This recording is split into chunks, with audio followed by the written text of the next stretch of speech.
there from Bugeye.com, and this is Colin. Today we're going to go for a drive in this really nice Bugeye, a 1960 Bugeye with new seats, contrasting blue piping, a whole array of new features that we put in this car for an owner about 2 years ago.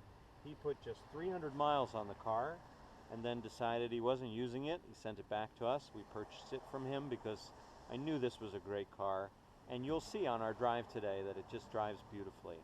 It's a 948 equipped car with a bunch of performance upgrades, and so it sounds great and drives great, and it's Colin, available from Bugeye.com, where you can see more details about this car at our website. Thanks for coming with me. Here we go.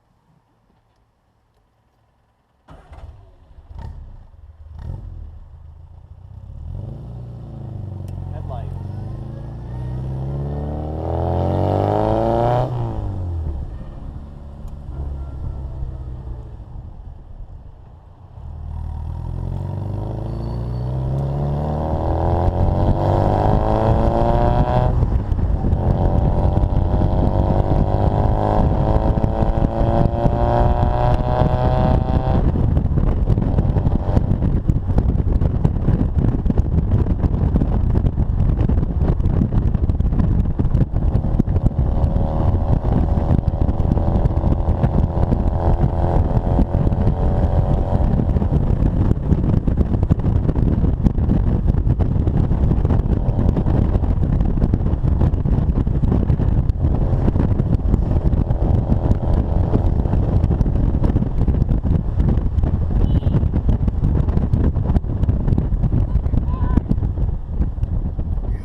And that's Colin from Bugeye.com.